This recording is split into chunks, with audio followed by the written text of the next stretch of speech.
good enough to move on. Getmo. It's a thing.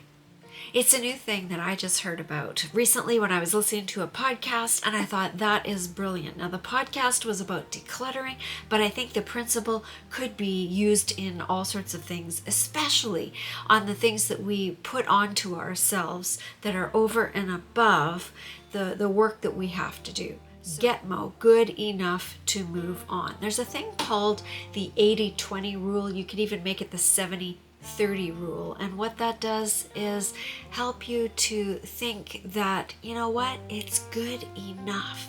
It's good enough. Let's get on with what we have to do next instead of wasting a whole ton of time trying to do everything perfectly. Now, of course, if you're a heart surgeon or a pilot or something, then this doesn't work.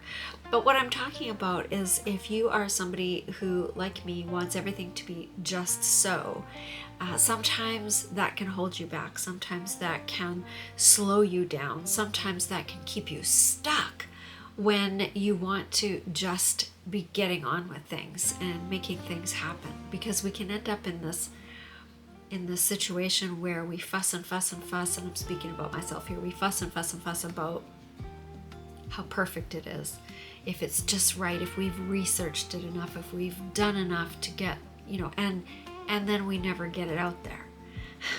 Anybody who's a content creator can maybe relate to this. If you have to create something in your work, if you're trying to craft the absolute perfect resume, if you want to write the perfect blog post, if you never get it done, if you never ship, which is what Seth Godin says, if you never ship it, you're never going to have the chance to learn about what went wrong, how you can improve, etc., because you'll never have sent it out into the world.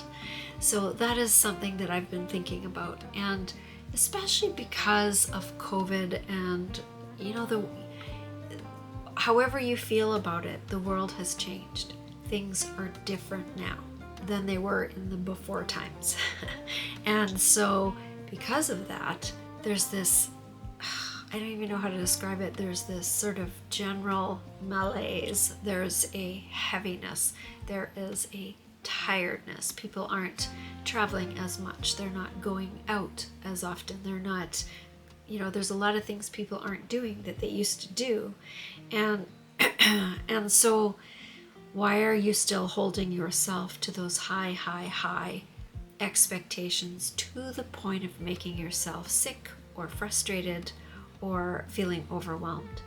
And so that's a real question. Can you lower your expectations a little bit? Can you give yourself some grace? And can you give other people some grace in this time? Because it's still weird. For some reason I have something in my throat. It's still a weird time. It's not exactly like it was before, and I don't know if it ever will be. We are having a hard time filling programs. It is, retreats and things in the church work that I'm doing. Sometimes you go to sign up for a retreat and then find out that it's not going to run because not enough people are willing to commit a weekend to something like that. There are programs that aren't running because people don't have the bandwidth, the time, the energy, the money, especially in these times, to do things. So it is clearly different. I'd love to know how it is different for you and what things you are noticing as well. Another thing to think about right now is to be sure that you ask for what you need.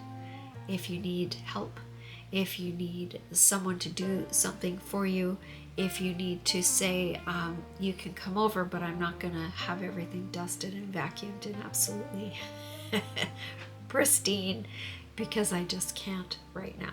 Are there things that, maybe you can't make these changes in your workplace? Maybe there are specific things that you have to do and you want to do things well at work. But what about the rest of your life? Are there things you can let go of or even just ease up on a little bit so that you don't feel that intense pressure anymore? I'm making a charcuterie board for a potluck party tomorrow, and I'm looking on Pinterest.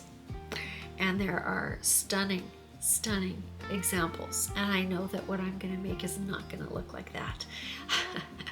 and I'm thinking, ooh, I got to get this and get this and get this and make it perfect. And you know what? It's going to look great. It's going to look fabulous.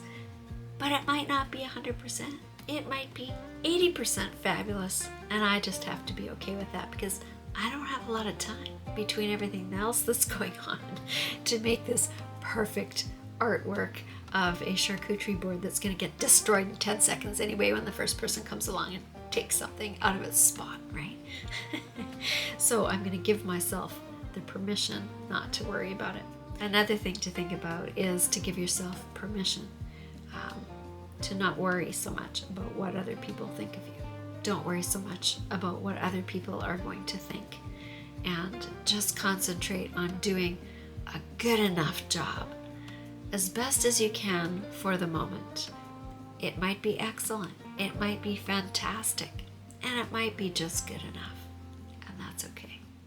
If you're interested in motivation, if you're feeling a lack of motivation and you want to figure out how to be more self-motivated, then take a look at this next video on motivation, how to be self-motivated. I give you 5 tips, 5 ways that you can be more motivated. Check that out, and I'll see you over there.